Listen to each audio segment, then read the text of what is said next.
Hello, listeners, and welcome to another episode of the Fantasy Animation Podcast. I'm Alex Sargent. And I'm Chris Holliday.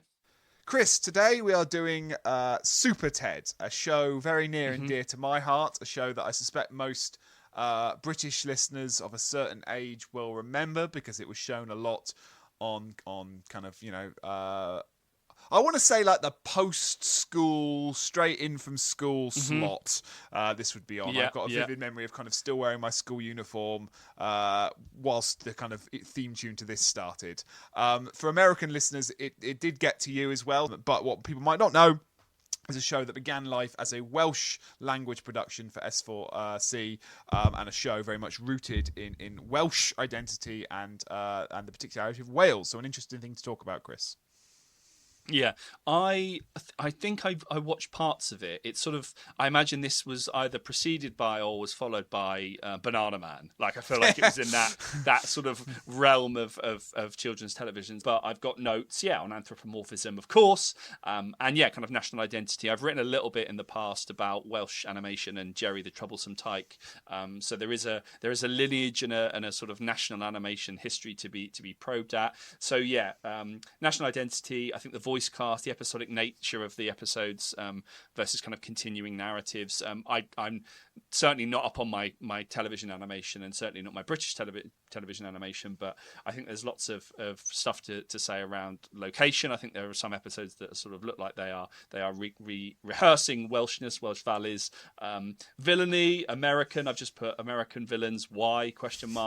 So lots we could say about SuperTed, and excited to get going. Yeah. Now, I was delighted to be reunited with its kind of very anachronistic mythology. So we'll talk more about that and if that has anything to do with its origins in a second. But as I alluded to, thank God it's not just us. We have a proper expert with us to help us through particularly negotiating its Welsh identity, but also just talking more broadly about the show and its impact more broadly. So I'm delighted to welcome to the podcast Dr. Elain Price, who is a lecturer in media studies at the University of Swansea. Elain teaches across film and television modules, and she splits her time teaching in both Welsh language and English language teaching. She is the director of Welsh Media and Provision within the School of Media and the Department, I should say, of Media and Communication.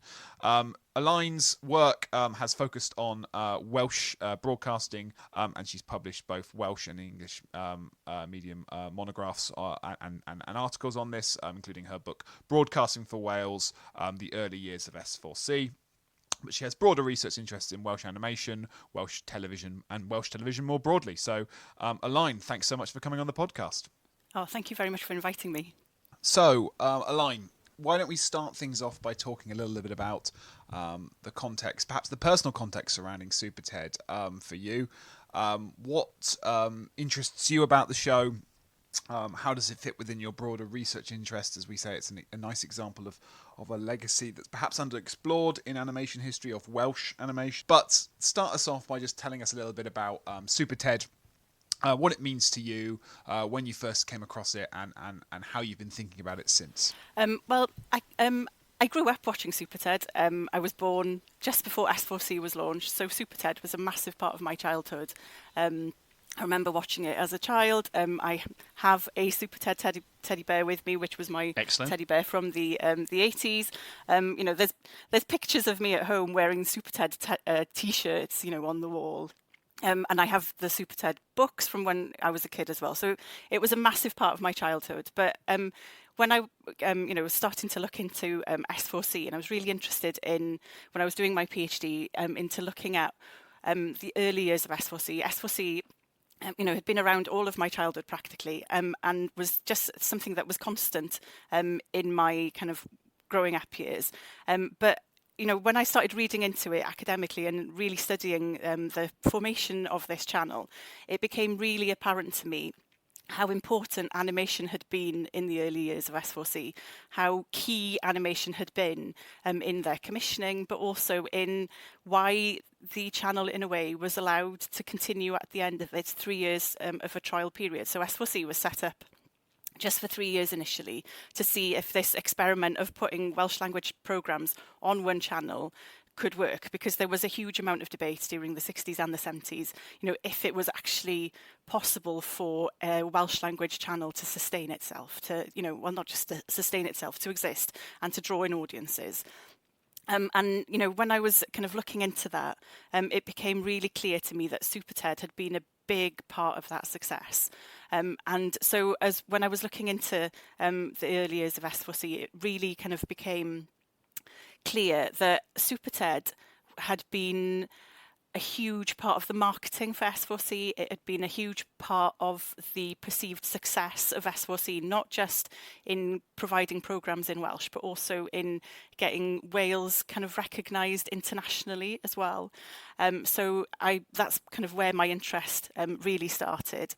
And I was able to, as part of that PhD research, I was able to look at S4C's kind of some of their internal documents and find out how some of those early kind of decisions were made about commissioning the programme, and then, how they sustained funding for 3 series of SuperTed in the early 80s.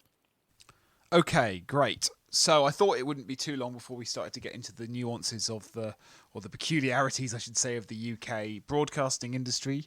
But for the benefit, perhaps, of both international listeners that might not know about the different kind of channels and different regionalizational structures we've got here in the UK, but also perhaps for the benefit of those in the UK who don't know about this or don't sort of think about it in every day like we do. Could you perhaps just talk us through a kind of little potted history of what S4C is as a thing, perhaps its relationship to Channel 4, the wider kind of UK entity, and how this plays into the story of SuperTed that we're going to tell? Yeah, so S4C launched on the 1st of November 1982, one day before Channel 4 launched on the 2nd of November 1982. So throughout the 1970s, there'd been huge calls for Welsh language programmes to be put on one channel. There wasn't a huge amount of consensus about it, but there was vociferous kind of protests about people wanting to see Welsh language programmes, which had been broadcast on the BBC and on ITV in fairly kind of inconvenient times, were to be put together and, and form a channel where Welsh language programmes could expand and thrive. And that's basically what happened with S4C. So S4C launched a day before Channel 4, it had a slightly different remit to Channel 4. So Channel 4 was set up to kind of meet the expectations or meet the needs of a diverse range of audiences and to provide something that was a little bit different to the mainstream broadcasters. While S4C, was trying to reach as many Welsh speakers as it could, and in order to do that, had to be quite a popular channel. And therefore, animation, was a really important tool in doing that, in terms of, trying to draw in really diverse audiences, and also to make it something that was much more exciting. Lots of Welsh language programmes prior to S4C there'd been lots of documentaries, there had been some drama, there had been lots of news and lots of documentaries and fairly talking heads type programmes. Some really great kids programmes had existed as well, but, by having more hours and more kind of scope with a kind of a standalone channel, S4C was able to do much more exciting things, and animation was just part and parcel of that. And also animation, was seen as being key in drawing in new audiences and young audiences, and hoping that they would then stick with the channel as they grew older as well. I mean, I'm really interested in and I've written about the first, I believe, Welsh animated series, the Jerry the Troublesome Tyke kind of series. And so obviously Wales has a pedigree in animation. I'm just trying to imagine those kind of conversations. You mentioned animation is this kind of tool, obviously foundational in S4C's early years, as something that could attract, presumably not just children or just children or some children or this, because I'm trying to kind of, it's really interesting that the animation is being used in this way or wielded in this way as something, we're creating this channel, it can be used and we can speak to our own history. As I said, Jerry the Troublesome Tyke from kind of 1920s, 25 to 27 or something, seen as the equivalent to Felix the Cat, super popular, and so there is a pedigree there. So there seems quite a space between these two really prominent examples. Yeah, and there's not a huge amount of animation that goes on between those two kind of points in Welsh animation history. The SuperTed was the first kind of animation series made, sound animation series made in Wales. So it was a real kind of milestone in Welsh animation history. But I suppose the history of SuperTed kind of starts before animation, because Mike Young, who created SuperTed, had come up with a character in order, I think, to kind of told stories to his young son who was struggling to fall asleep. And he looked very different initially. He had... I think I'll show you. He had a blue costume and, red shoes and a red cape. So he looked very, very different in the original kind of books. So Mike Young had created these stories. He'd got them published by, I think, a publisher which was a subsidiary of HTV, which was the ITV broadcaster in Wales at the time. I think there'd been some discussions in the late 70s about turning it into an animation, but HTV had kind of turned it down because they were worried about some complaints from DC Comics, because the costume, as you saw, was very similar to Superman, for example. But when Chris Grace, who was working at HTV at the time, moved then to S4C. He was head of planning at S4C, but would later become head of animation at S4C.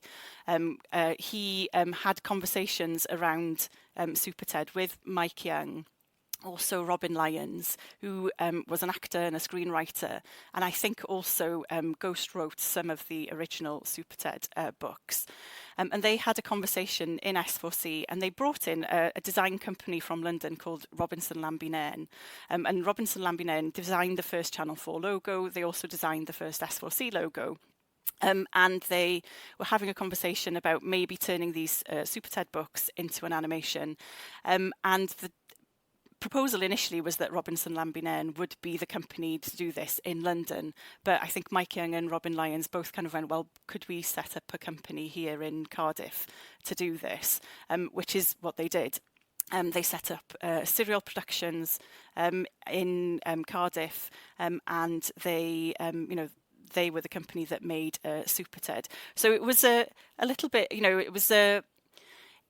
It meant, the history of Welsh animation does have these very big gaps in it between the Jerry the Tyke days and SuperTed. But I think, SuperTed was the kind of launch pad then for what became a much more vibrant Welsh animation industry. Okay, so to put you on the spot, could you think of some other examples that are also coming out of this kind of period of, give us a little flavour of what else is going on in the world of Welsh animation at this time? Yeah, so there's things like Will Quack Quack, which was another production which was made at the same time as SuperTed, but also by Serial. There was a company called Fairwater Films, which I think made something called Half a Dozen, or we called it Hanner Dwsin in Welsh, and that was broadcast on ITV, I believe. There were lots of other examples. The Blobs, Sally Mally, there's been lots and lots of examples. Several companies were set up right at the beginning of S4C. S4C invested quite a lot in animation in those early years. And lots of several small companies were established. Serial itself kind of by the late 80s had kind of disbanded as well. And so people like Dave Edwards, who was the director of SuperTed, he set up his own company. Roger Fickling, who was the producer, he set up his own company. Robin Lyons, he also maintained Serial. Mike Young set up his own company as well. So there was a lot of kind of companies that set up post post SuperTed in a way, and that kind of became the launch pad of the industry. And by the in the 90s, we had there was a Cardiff Animation Festival. There is a new version of that now, but there was a big Cardiff Animation Festival here. The International Animation Festival also came to Cardiff twice in the I think in the early 90s. So there was a real thriving industry here, and it was all from this investment that S4C made in the early 80s into animation right at the beginning in the early 80s. Because it's interesting because my research into Jerry the Tyke suggests a sort of resurgence of interest in that character, and I'm wondering kind of that character and also by extension Welsh animation, because knowing about Jerry's kind of afterlife, the rediscovery of lost sort of episodes in the first decade of the new millennium, and then looking ahead at SuperTed and the various examples, it looks to be or instances within its relatively short screen life. So 3 series, 36 episodes. Although you did send another. You alluded in the examples that you were going to send us of a sort of a public information film. So I'd like to talk a little bit about the use of animation in these different kinds of content. Presumably that exists outside of this 36. So there's other kinds of SuperTed products, animated products being produced at particular times.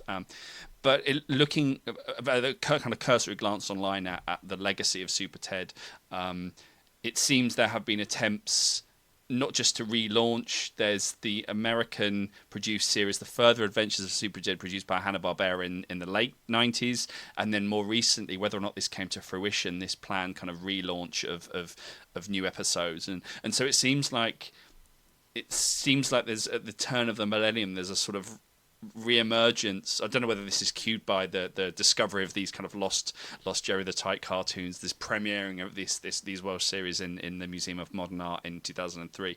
But it seems like a sudden kind of like shift back into this character that had this relatively short screen life, but ultimately is, as you say, really important to the formation of this, as you said, thriving Welsh animation industry.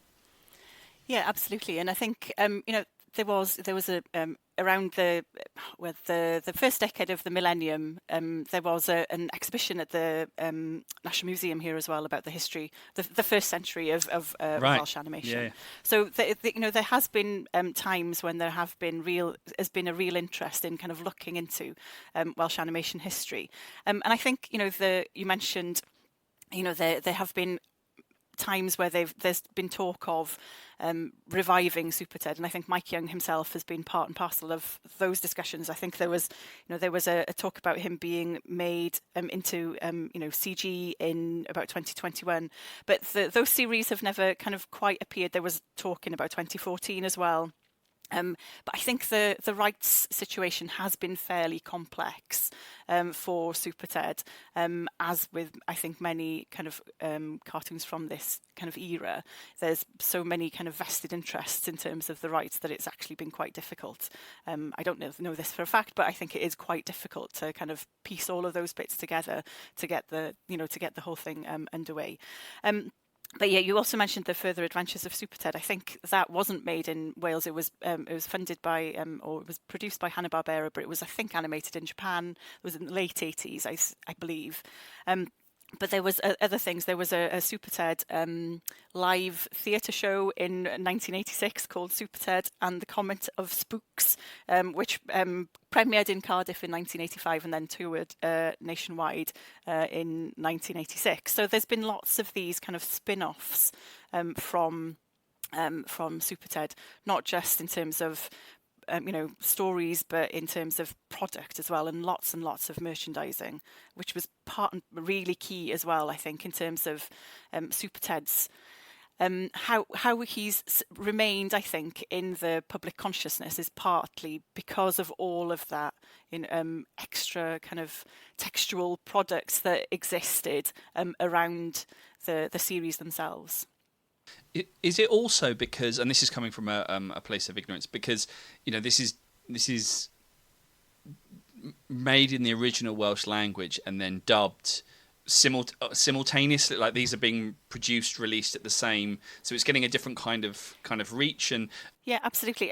So SuperTed was initially commissioned to be 4-minute episodes, but I think they realised quite quickly that there was massive potential here for international sales. So they doubled the length, so doubled the budget, and also they and because they realised that there was potential to sell abroad, there was a real benefit for making these animations in Welsh first, because the Welsh language is quite discursive, or the Welsh scripts were quite discursive, and therefore there was that space for the dubbing, for it to for a variety of other languages. It just made it the dubbing much simpler in that sense. And it was a key part and parcel of SuperTed's history is that Swansea took about 45 seconds of SuperTed to Cannes in April 1982. To see if they could sell it on the international TV market.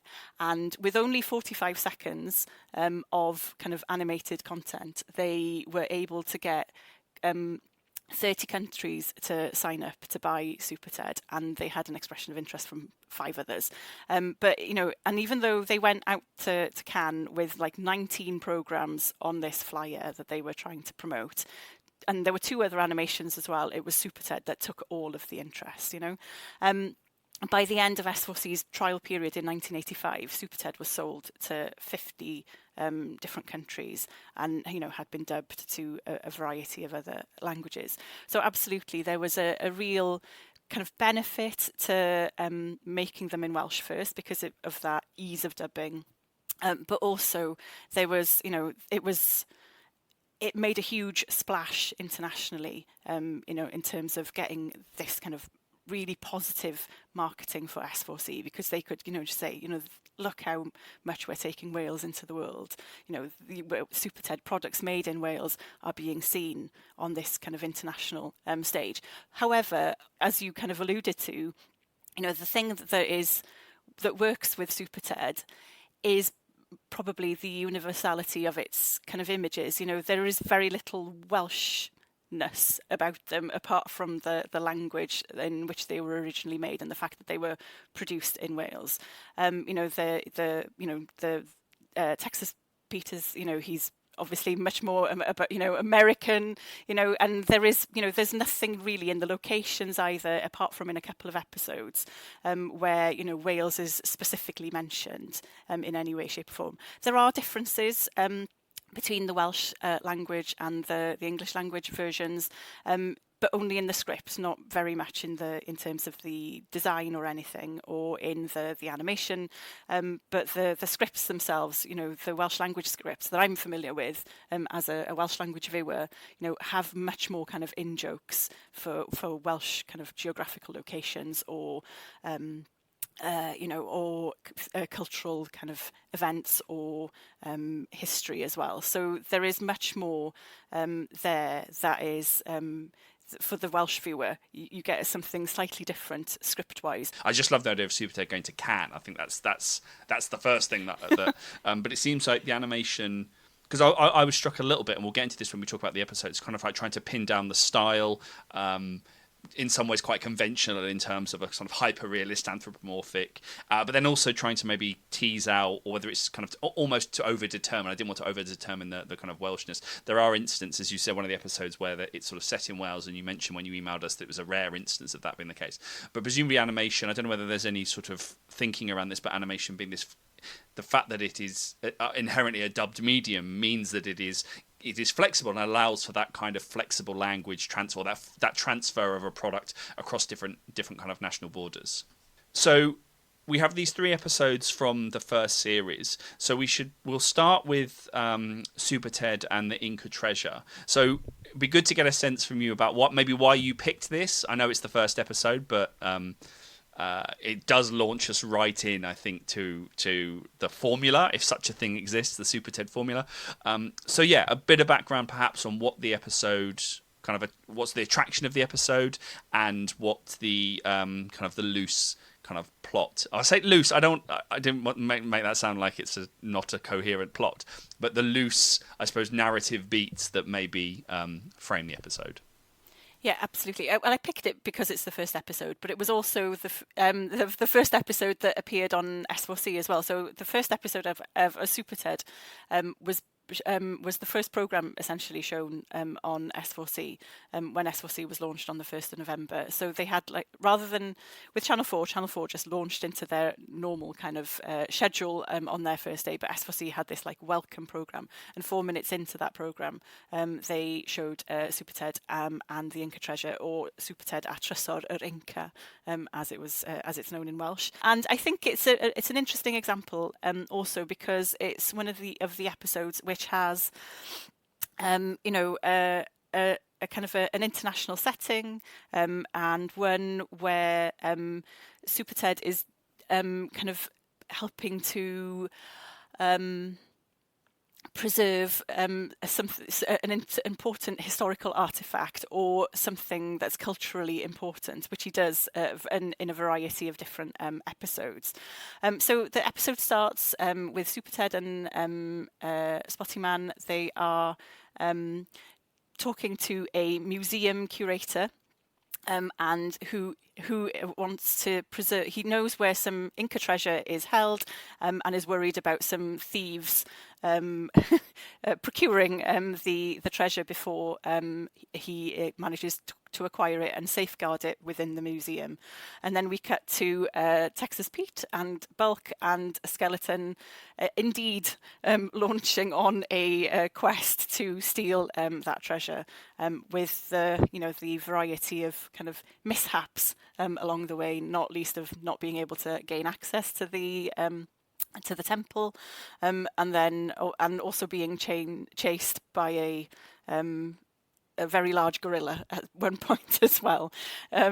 So I think it's a really interesting episode. It's an interesting episode, I think, as well, because of you can really see when you compare the Welsh version to the English version here, you can see the differences in the kind of the nature of the scripts. So, for example, when Texas Pete he finds the gold, he kind of shouts "Yeehaw" and says, "I'll be as rich as a Texan." Hang on a minute, I am a Texan. But in the Welsh, he says, and I'm going to try and translate this on the hoof now. He says, "Enough to buy a ranch in Texas and a summer house in Hadlach." So you can see the real kind of differences and kind of cultural nuances are different in the script. And slightly later, when Bulk and SuperTed and Spotty Man and Skeleton have to escape from the temple, kind of through an underwater kind of river or lake. Bulk just says in the English script, "Watch this, woohoo!" He kind of swims into the lake, but in the Welsh he says, "Oh, it's just like Glanllyn," which is a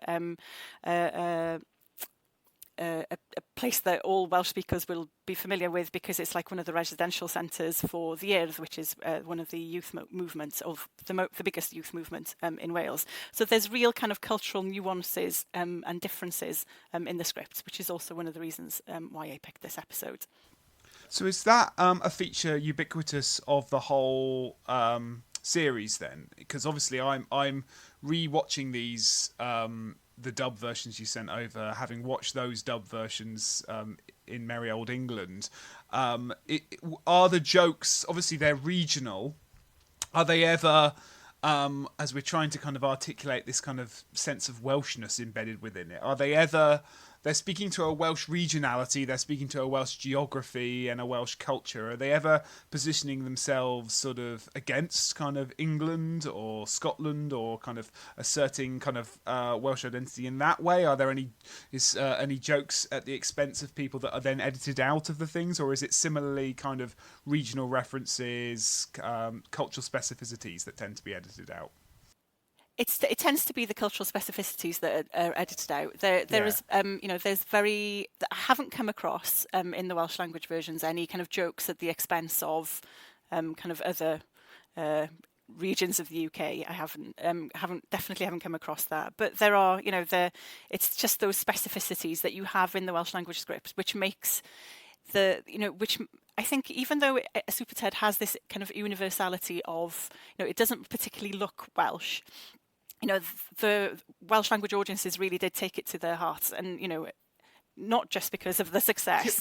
Could I ask though an impossible question, because what would that look like? What would it look like if it did look Welsh? Like, what would that mean? I don't know. I'm not trying to pick you up. Absolutely. I'm trying to because I'm with the comparison you were making earlier with Wallace and Gromit and things. It makes you think that everyone talks about that thing as being very British, and we've spoken on the podcast before, and actually it's not very British. It's very English. It's very English, and it's hard to articulate why it's so English, but it is very English. So I'm just interested in sort of what would make something Welsh other than just the geography. No, that's a very it's a very good question, and one I think which is difficult to answer. Maybe, had Super yeah. Ted's kind of headquarters maybe been, his forest headquarters been based in Wales, for example, that would have made it maybe, Yeah. I don't know, maybe because... No, but part of the sensibility of it, and I think that's part of the kind of the joy of it, is this kind of madcap pilfering and nicking and stealing and banging together of different kind of pop culture-y things. Again, one of the debates we've had on the podcast before is about kind of world building and this kind of opposition between what's often thought of as like the kind of the Tolkien versus Lewis school of thought, where Tolkien is all about, for a fantasy world to be rich and livid and feel alive, it has to make sense, and there has to be a sense of autonomous history and logic, and that has to fit into there, and if A doesn't fit into B, doesn't fit into C, then everything falls apart and none of it's believable. Versus the Lewis approach, which is, hey, let's have a lamppost and a lion in the same thing. That's kind of cool. Like, then let's let the imagination kind of join the dots there, and this seems to be very much in that school of thought. Let's have a talking teddy bear with a spotty alien. Let's make the villain a kind of Texan cowboy from those comics with a skeleton. Why not? That's the joy of it, to kind of come out and go, well, that didn't make a lot of sense when watching an episode of it, would be to kind of miss some of the pleasure. Absolutely, and it is that madcap nature of it, and the real, and the differences in the episodes as well. And it creates real variety, I think, and I think that's what I tried to do when I picked the episodes, was to pick the different kind of types of episodes where you had, so you've got the one on with a kind of an international kind of cultural mission. Then you have the second episode I picked is a one where it's based in Wales. And then, the third episode is one where it's based on the planet Spot. So you have this real variety, and it allows for different types of, stories to be told, but also, visually interesting, not just for the audience, but also probably for the animators as well, in terms of the style of the animation that they would be able to kind of practice when creating the show. So I think that's the joy of it. Absolutely, is that it isn't it is a bit mad in places, and I think that is part of what you enjoy about it.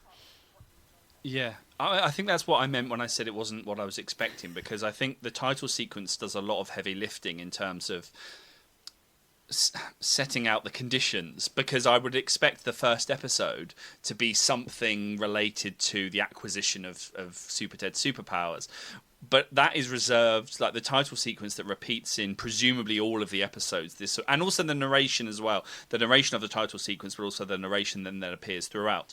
That is how we came to be. That is how Super Ted was this essentially defective / ordinary, but ultimately defective teddy bear that was brought to life by magic dust. We're in the anthropomorphic territory. We're up and running. We don't need any more. And then the first episode takes us to this Inca temple, and I just thought, oh, okay, so there is, and I did think, I thought I've missed, there's a couple of episodes before this, but so I liked that it was, or perhaps it's unusual that the title sequence was doing the establishing of that I would expect a first episode to do, and then that then allowed, as you say, this play with different cultures, different parts of the world, and also I think you're absolutely right, this idea that the animators are like, right, well, we get to imagine these quote unquote fantasy spaces, even though they are grounded in the real. Or they decided that they would end with that'll teach them not to tinker with Incas as the last line, and then just worked backwards. I sort of want that to be true. But yeah, I thought that I think that was narratively, I was quite interested in the structure and really going straight into kind of the fantasy of another part of the world. And it's interesting as well, Elain, that you said about perhaps moments where the episodes are edited because there may be representations that are slightly more kind of pernicious, or pernicious then and are pernicious now. But yeah, Alex, I don't know if you've had anything in terms of the first episode from a fantasy there was that perspective. note on world building. The voiceover I wanted to talk about, but from both Yes. a practical kind of knowing about the production history now, but the voiceover talking about its comic origins gives it part of this comic feel, and the visual style has this kind of comic feel to it, and there's this kind of didactic, and then they went to kind of, and part of that I guess is a voiceover is a lot easier to dub. Is it simply as kind of practical as that, or are they making a virtue out of something else? I think there must have been a certain amount of the ease of dubbing with the voiceover, that that there was less lip sync to have to contend with when dubbing. The other production that Serial made at the same time, which was Will Quack Quack, was all about the voiceover. That was the voiceover was by Myfanwy Talog, and she did all the voices as well. So that was kind of like a trope that they used within that studio at that time. So I absolutely, and I think you've got Peter Hawkins doing the English language narration, and in Welsh you've got Dyfan Roberts, who's a well-known actor, and it's it's a characterful kind of narration as well, which is adds to some of the other voices, I think, and it does push the story along, because they're telling quite sometimes there's a lot of heavy lifting that goes on in that narration, and because you have to jump kind of spaces, and very often you start in an episode where SuperTed and the Spotty Man are either in their space station or in their treehouse, and then a call kind of comes in on this kind of console. Everybody seems to have access to a kind of a red button, a Mayday button to SuperTed's kind of comms system, and then it kind of has to jump from there sometimes to a different location. So a lot of heavy lifting is done by the and time shifting is done by the narration, because at the end of not every episode, but several episodes kind of end with some time later or later. Oh yeah. So there's a real pattern to them. I just realised actually when just saying that I didn't actually give you an episode which has the kind of the Mayday kind of signal kind of coming into one of SuperTed's location kind of headquarters. But that's another kind of trope that reappears as well. Yeah. I have a lot more questions about the kind of the Welshness of it, but maybe we should move on and continue those questions in the next episode, because the next episode is probably going to confront them as most as we can, right? So tell us about this next episode, if you don't mind. Yeah. So it's the Welsh name. You might have to remind me of the English name. So the Welsh name is SuperTed a Barcud y Berwyn. So it's SuperTed and the Giant Kites in English. Yes, the one. Yes. So this one is one where SuperTed is walking along in a, I'm assuming North Walian, though I think there might be a difference in location between the English version and the Welsh version. So yes, in the English version it says the mountains of Wales, which I was slightly disappointed by. Yeah. So I don't know, what is this supposed to be, Snowdon or the Brecons or who knows? To be honest, but the red kites are quite kind of famous for being quite prominent in mid Wales. So in the kind of the Rhaeadr kind of mid Wales region is well known as being kind of red kite country. But the Welsh-language version locates it slightly north from there. The Berwyn Mountains are around Bala, which is further in North Wales. So there's a slight kind of discrepancy there, I think, in terms of the specificity of the location. But this is one of the episodes based in Wales, and then essentially SuperTed is on a walk in let's say the Berwyn Mountains with Spotty Man and Gwen, and above them in the mountains are a breeding pair of giant kites who have eggs that guess who wants to steal. So I know this. I know the answer to this. Because my question was going to be actually about those villains. So are these villains that recur? Well, first of all, who is Gwen? Secondly, what's the? It seems like there's a formula here, and I was just wondering if these are villains that recur, and that's part of the pleasure. Yeah, absolutely. There's I think in the first 3 series, there's only one episode where Texas Pete, Bulk, and Skeleton don't appear. So there's only one episode. So they are the constant antagonists. There doesn't seem to be any other criminality happening in the world. Which is good. Which is, in many ways, that's absolutely. A plus. Yeah. Yeah. And, and the fact that they're so inept, it makes it, is quite reassuring. Yes. But yeah, so they're trying to steal 3 giant kite eggs, quite unsuccessfully, and Texas Pete uses, as he does, Skeleton and Bulk as a bit of a decoy in order to kind of draw away the giant kites so he can steal the eggs. This episode also is quite dark, I think, visually quite dark, as in its, in terms of colour palette. But also, you have quite a scary scene where a giant kite kind of bursts into a cottage and squawks at Super Ted and Spotty Man and Gwen to come to their rescue.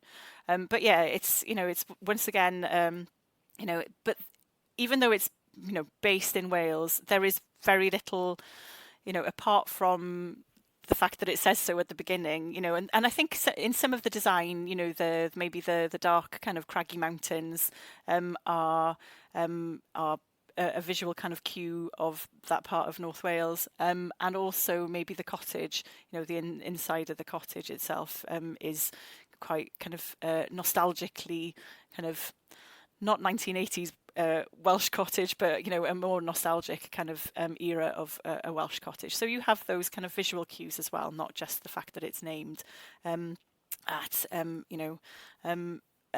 in the kind of the opening kind of narration. But yeah, it's I think it's an interesting kind of example. There are 2 other episodes later in, I think in season 3, which are based in Wales. There's Super Ted and the Whales, so WHALES. So they are helping some whales in Wales. And Super Ted and the Gun Smugglers, which is based in Pembrokeshire. So, but they're later in the 3rd series. The only other kind of visual kind of referencing of specific kind of Welsh locations is in the Super Safe with the Super Ted kind of public information film about teaching people to teaching kids to cross the road. That was made in, I think it was made in 1986. It starts off on Planet Spot, but then they go and they land in Cardiff, and you can see the old Cardiff Arms Park where Spotty Man lands his rocket, and then they cross the street just outside Cardiff Castle. So that is probably the more obvious kind of referencing to Wales that we have visually anyway in the kind of Super Ted canon. But was that a function in the case of Super Safe with Super Ted, this public information film? Was that a function of where it was shown? Because I think a lot of we talked on the podcast before about animation, and to our students that useful animation is about its different styles and different forms, but also its different functions and purposes, and also then when it's exhibited, is it at schools, in a gallery? This is the foundation of what we talked about on our podcast on pervasive animation, that pervasive animation is all these different things in terms of its multiplicity of form, but embedded within that is different audiences and different functions, and our installation that's animated is different to a school educational film. So in the case of that Super Safe with Super Ted, is the reason for its Welsh location predominantly because of the type of film it was, but also where it was being shown? This is presumably for Welsh audiences in the 80s, for children, drawing on the locations around them. Yeah, I think possibly. I'm not 100% sure, but I think it was commissioned by the Central Office of Information. Yep. But I imagine that the Welsh Office, I think the Welsh Office were also involved in the commissioning of it as well. So I think that would have been key to that, it being so specific in terms of its location. Yeah. And then that it would be, I don't know if it was shown in English schools but I assume so, if the Central Office of Information was key and part of the commissioning of it.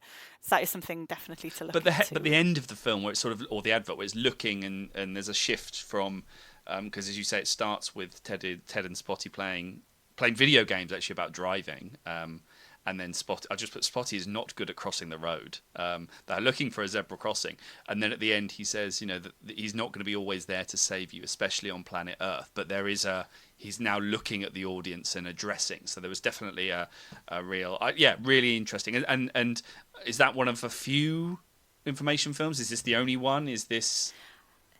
That's the only one I'm very familiar with. I think there might have been one other. Okay. And I think there might have been one, but I've not been able to come across it, about talking to strangers, or not talking to strangers. Sure. I have a feeling. But yeah, SuperTed was also used by the WDA, the Welsh Development Agency, and the Welsh Tourist Board, as like an emblem of Wales, and during this period as well. So he was used outside of the series as well as kind of this kind of talisman as well. So these Welsh locations, why are they emerging in the show, given we've spoken about how it kind of is happy to be quite universal in its themes, it's happy to go to the Inca Empire, it can go anywhere. Is this creator, the interests of its makers? Is there an S4C push? Is there anything? Where is this coming from?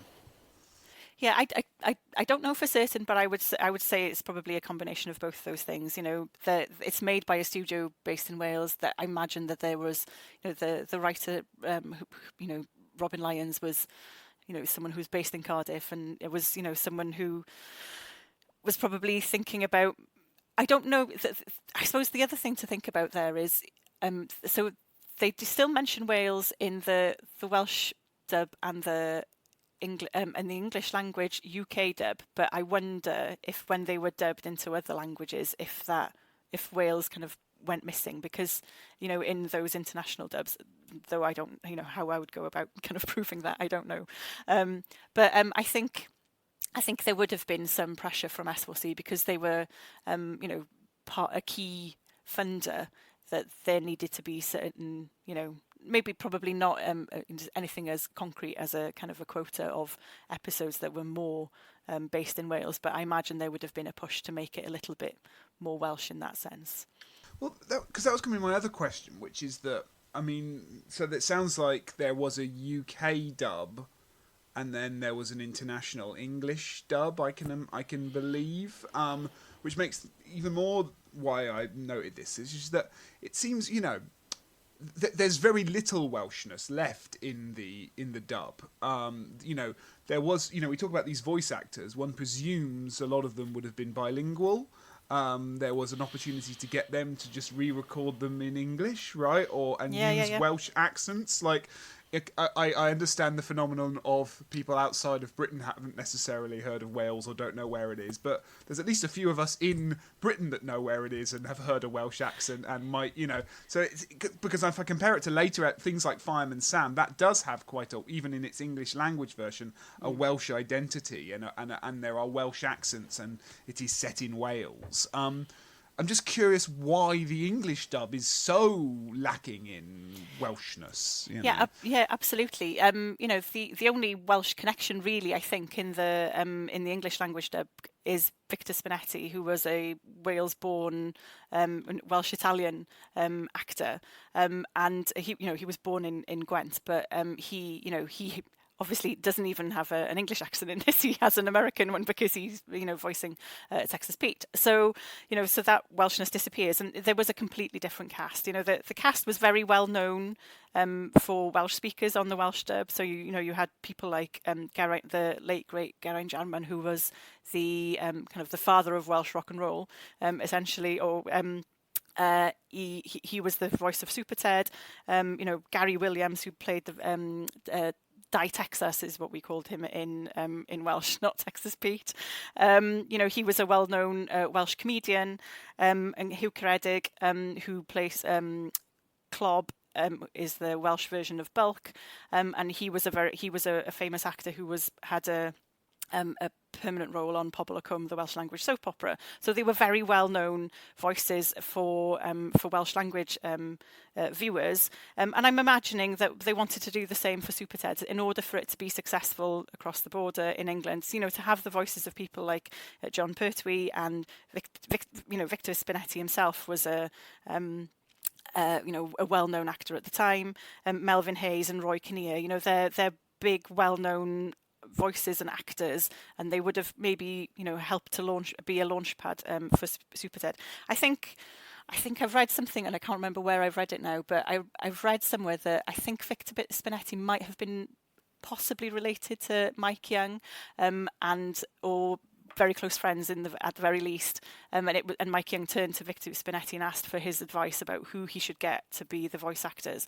And I think some of these were well known to Victor Spinetti, and that's kind of where they all came from, was kind of through friends of friends and contacts. Yeah, it's interesting because I see that kind of commercial instinct to get well-known names. I mean, we're revisiting a lot of old debates on the podcast here, but I was so tuning in at like 8 a.m. on whatever channel this was shown. It's probably, I'm assuming Channel 4, but it escapes me. Was it not? No, it was BBC. Yeah. Okay, I didn't think it was Channel 4, but okay, right, it was BBC. Right, fine. Yeah, BBC bought. So I was so tuning in that so I could listen to John Pertwee. Like, I had no idea who John Pertwee was. Like, one would have thought if you're aiming this at kids, that's the last thing you need to worry about, and it might have been both cheaper and more interesting to have the Welsh cast just do the voices again. But hey, can't revisit old litigations. But yeah, very curiously, not like even the line "the mountains of Wales." I was like, okay, right. I reckon we could have coped with where it was. Like, it's fine. But hey, yeah, interesting. I'm not sure. I guess to think about Welshness versus lots of other regional identities in the UK. If this was a Scottish-made show, I'm not convinced you would have got somewhere in Scotland, or there'd have been that lack of faith that we don't know where certain key locations in Scotland are. The only other thing I would say about all of these episodes as well is, they're very and the voice casting. It's all very male, and all the characters, very male. And so there was there was one voice actress in the Welsh, and I think only one voice actress in the English that did all of the female voices. So very often, the females are the ones, damsels in distress, in these episodes. Most of them as well, So there's that kind of dynamic to them, which is probably very of its era. Yes, well, okay. If we're going to go into identity politics, it's probably time for me to mention the note on the quite clearly queerly coded skeleton, and I haven't anything else to say about that other than it's worth just noting. I've written queer skeleton ? Right, should we move on to the final episode, sadly, that you've picked out for us, because they're all rich episodes and I could have watched loads more, but hey, we've only got time for a certain number, which is Planet Spot. So or at least SuperTed on Planet Spot, I think was the episode title. Yes, absolutely. And this one is where SuperTed is having a holiday on the planet Spot with Spotty Man's family. So we meet Spotty Man's sister, Bloch, and his mother. And out in space, you have Texas Pete and Bulk and Skeleton, who are going to the planet Spot to try and steal some cosmic dust, because in the English, Texas Pete wants to bring Billy the Kid back to life, while in the Welsh he wants to go to Cardiff Castle and make the stone lions come alive. So that's the difference in the scripts there. And then, the Texas Pete's spaceship crash lands on Planet Spot, and SuperTed and Spotty Man are there to kind of come and rescue Skeleton at the very least. While and there's I think it's an interesting one because of the more fantastical location to it. It's this kind of wholly imagined kind of place, but you get a richness. You really do get to see the kind of the richness in the design and the imagination collaboration of the designers and the animators in this one as well. You've got some weird and wonderful looking kind of peripheral kind of creatures that you see, but also, you get to see Bulk gets a spaceman, slightly weird spaceman costume, and you see Skeleton as well, don't you? Sleeping in a coffin. On the spaceship. And I love the design of the Texas Pete rocket, because it's very kind of brown and green coded in terms of the same kind of color palette as Texas Pete himself. But you also see this is probably one of the other episodes where, apart from the kind of the opening sequence, as we discussed previously, was doing a lot of the heavy lifting about how SuperTed kind of comes to light. We see the cosmic dust being used in this episode as well, being bringing kind of Skeleton. I don't want to say back to life, because he's a skeleton. Reanimated. But, he gets reanimated. Absolutely, that's the best word for it. So it's a nice episode because of that, I think. Yeah, and it's the last episode of the first series. So we've looked at episode 1, we've looked at episode 12, and then the one in the middle is episode 4. So I think, again, I'm struck by the fact that, and I mean this in a positive way, not much changes between episode 1 and episode 12. They're very episodic. They're kind of these. I suppose I'm interested in the are there continuing narrative arcs at any point? No, because I was interested in that. Yeah. The only time that happens is there are a couple of episodes in series 2 and a couple of episodes in series 3 where there are part 1 and part 2. Right. So there are, for example, in a season 2, you've got SuperTed and the Magic Word, part 1 and then part 2, and that's the one where you have Texas Pete trying to steal the magic word. He's trying to overhear what SuperTed's magic word is. And then Bulk actually does hear it, says the magic word, and actually is able to put on or kind of manifest himself as a super clob. Sure. I suppose, in a SuperTed costume with rocket boots, and flies around, but he can't remember the word to pass it on to Texas Pete.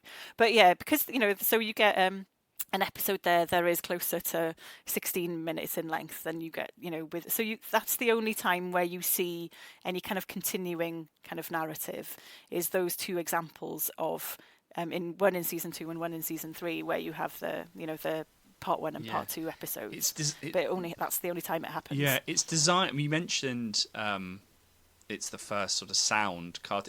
It works in the same way a lot of the episodes of Jerry the Tyke are Jerry doing something. All of the episodes are SuperTed in, on, and it seems like that there's a sort of early animated quality to these. They are in the way that the episodes are organised, and I'm certain you could play them without any sound and absolutely get what was happening, and have the intertitles replace the narration. And I really liked that element to it. It's not simple, but it's straightforward and kind of coherent, and and doesn't leave too much space for these overarching narratives. Because I think it was the second one that you showed, the giant kites one, where it was I just wrote, they leave at the end, their job is done. They've done what they need to do, and then and again these peripheral characters don't seem to recur that much. It is just a series of standoffs between SuperTed and these three villains that are then mapped into these different locations. And I am drawn to what you said about looking at the different types of locations, the different ways that the animators are playing with animated form. I notice, and this is Wikipedia, so it could be wrong, but SuperTed and the Gun Smugglers, while investigating a strange light, Texas Pete, who's smuggling weapons into North Wales via a submarine in a cavern, obviously.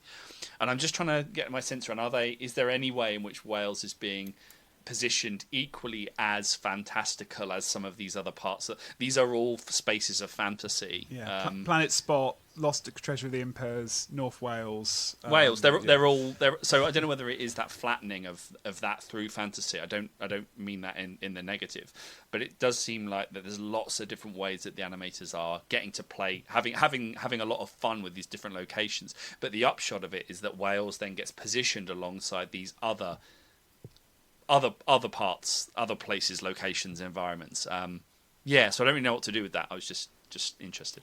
Yeah, no, I think that's right. And I also, you were talking about the episodic nature, and it was just dawned on me. Maybe that is, part and parcel of the making them more, or easily sellable abroad, so that people, but by being standalone narratives, other broadcasters can pick and choose. They don't necessarily have to take all 12 of a season or a series or whatever, and they're able to. If there are some which they don't think their audiences would be interested in, or maybe have a representation of something that they wouldn't be happy with, then they can remove that from the kind of the pool of episodes, and they could buy 11 or 10, or rather than the whole 12. But when you have a continuing narrative, obviously that you can't do that. So maybe it's part and parcel of making it as kind of episodic as possible in order to sell. And there's lots of little tropes. I mentioned, you've obviously got the opening sequence that appears in each one. You've got the kind of the much later kind of trope right at the end, where you see, Texas Pete and his cronies kind of tied up or imprisoned for their crimes. Obviously, which they are easily able to escape from for the next episode. But in several of the episodes, especially in the first series, maybe it becomes less of a trope later on, is where SuperTed winks at the audience as well. That's a sign off that happens quite regularly in some of the earlier episodes, but happens less and less in later episodes. So you have all of these kind of recurring kind of scenarios and kind of tropes that happen within the episodes as well. Okay. And I guess it might also be, it's about demographic, is it? Because this is, I'm assuming, aimed at quite a relatively young. I mean, the superhero aspect is that it's probably aimed at younger than most superheroes nominally, right? So there's probably a kind of, are you expecting each child to kind of keep up each week, or can they dip in and out? And I guess that might also be a labour thing. Was there a sense that different animators, did they carve it up? Okay, you go and work on that episode, you go and work on that episode, or did they all just kind of, was it one team working kind of linearly throughout all of them? I don't actually know the answer to that question, but I don't know.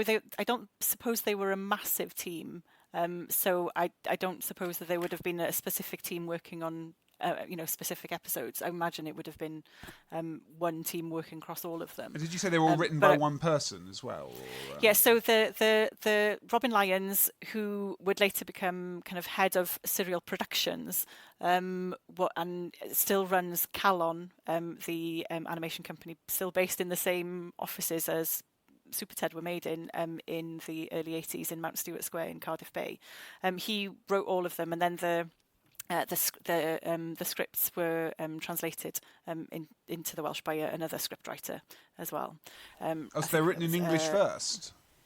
I think they were, because Robin Lyons isn't a Welsh speaker. Right, okay. As far as I'm aware. Okay, so that's interesting as well in terms of this kind of, I was about to say transnational, but a trans-regional kind of approach to these things. I could drastically start overreading this quite whimsical episode, because there was a line in it about SuperTed saying, "Oh, isn't it nice to have a break and just be an ordinary teddy bear?" Yeah. And there's this implication that I spent way too much time thinking about kind of the idea that on Planet Spot he can be an ordinary teddy bear and is relieved temporarily from his kind of superhero burden, but he doesn't actually seem to be that burdened. He's not really a very proactive superhero, is he? He's more of a kind of Popeye than a kind of Superman. He's not going out solving crimes. He's just kind of trying to live his life.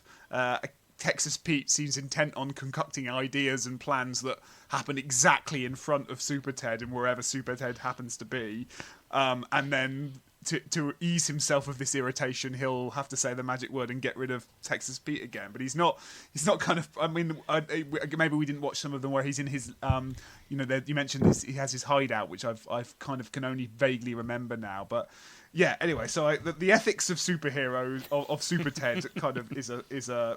I'm not going to go down that road. So I'm instead going to ask you, there was a wonderful line in the English version where Texas Pete calls Bulk a blundering blubberhead, which is the kind of line you only get in cartoons about Super Teds from the 1980s. I wondered what on earth that would translate as in Welsh. Oh, crikey.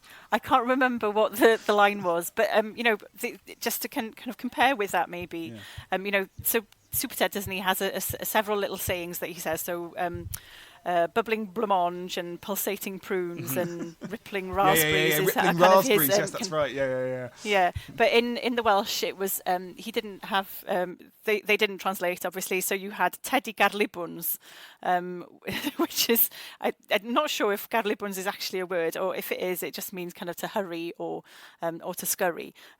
So yeah, it's a very they were. Even though I think they were written in English first, and then there were Welsh versions or the stories were written in English first, and then the Welsh scripts were developed.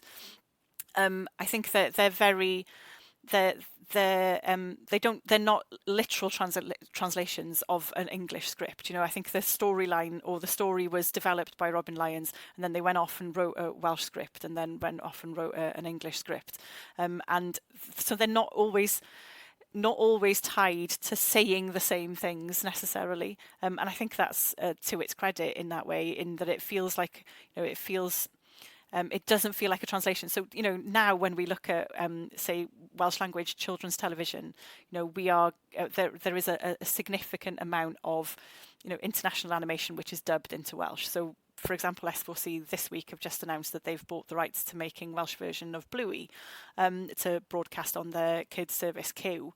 And it'll be interesting to see how that works. In terms of, because sometimes they can feel like translations rather than, they're a very, very skilled people who are kind of involved in the redubbing of international animation into Welsh.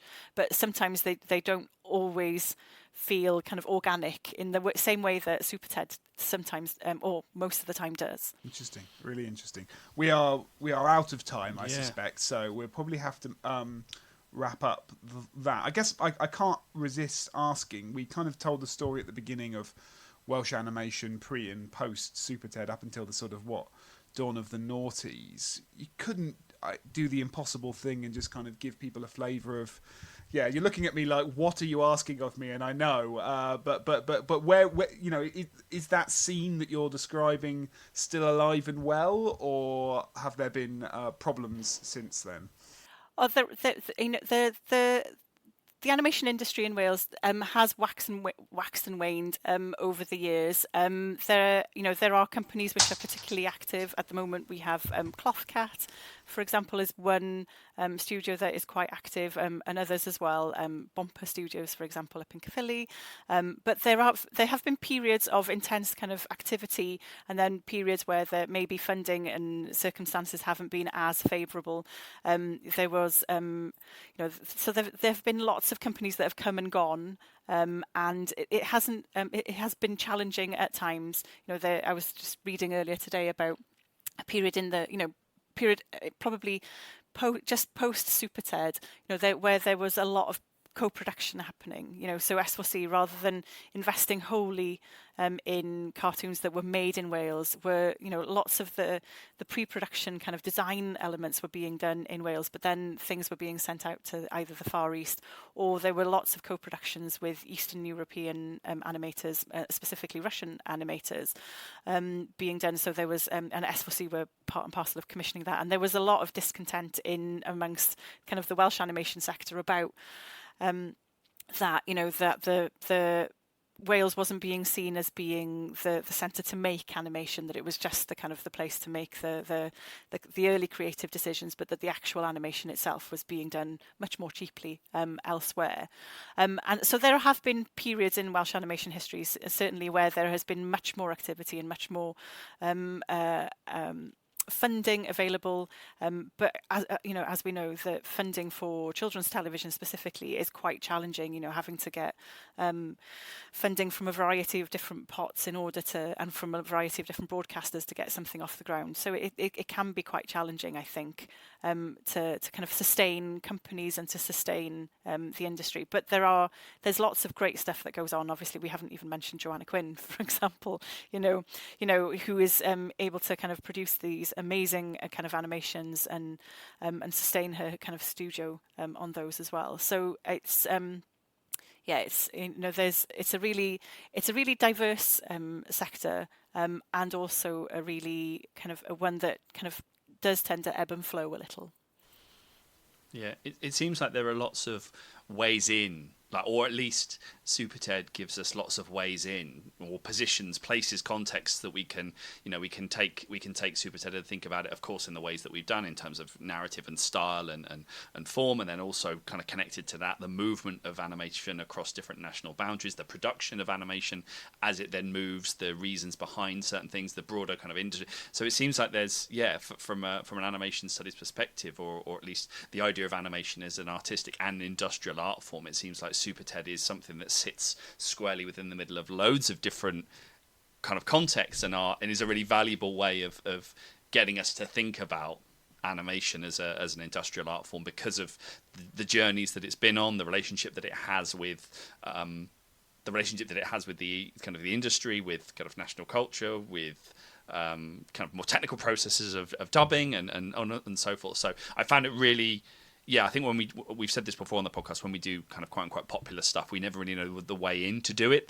And it seems like to be able to take something like SuperTed and say no, it reflects all these different forces, market forces, industrial forces, artistic forces, technological forces that shape animation production. So yeah, I think it's a really rich and I'm already adding the DVDs to my basket online. So. Something that people who grew up watching SuperTed will do. People who didn't, is it on any streaming service if people wanted to check out the show? Do we know? No, not yet. No. We'll have to fix that. I don't Campaign think so. starts here. And of course, Elain's been talking about the history of Wales more broadly as you've been talking about SuperTed. You can obviously find out more in your book, Broadcasting for Wales, The Early Years of S4C, published by the University of Wales Press in 2022, still available. Please do check it out. What other case studies or examples might people have heard of that you cover in that book? So I think I mentioned Will Quack Quack, which I've mentioned several times in the podcast. I mentioned that in the book as well. But I think in terms of the book itself is much more of a study of the kind of the mechanics of how S4C kind of worked behind the scenes and how it kind of established itself in the Welsh broadcasting landscape. But in terms of future research, I've been doing some stuff recently. My research is quite eclectic, I would probably say. So I've been doing some stuff recently on cinema going and women audiences over 50. But I'm really interested in doing some more stuff on Welsh animation and Welsh animation history specifically, because I think there is so much kind of underexplored series and companies and animators that are, we just need to dig a little further to find out much more about, and to kind of bring them much more into the kind of public's consciousness, really, in terms of the kinds of work that they've been creating and the types of kind of companies that we've had here, and why some have succeeded and maybe why others haven't so much. So I think there's a real rich history for Welsh animation that is yet to be kind of explored. Yeah. Well, here. Absolutely. Terrific. Well, thanks for giving us some of that history via SuperTed on the show today. Thank you. you can find us at fancy-animation.org. Chris, I don't suppose we have any previous blog entries on SuperTed or Welsh animation, do we? Or we got anything in the backlog that you can think of that listeners? No, we do not. Right, And we'll I think have I to get on alluded that, to it. won't We don't often do TV, and we certainly haven't done SuperTed. Right. So listeners out there, for goodness sake, What else send me should a we be blog. doing? You can let us know at fananimresearch, FANANIM research at gmail.com, and you can use that same handle. A reminder, that's FANANIM research, to access all our different social media accounts and take part on the conversation there. Otherwise, we'll see you next time. Bye.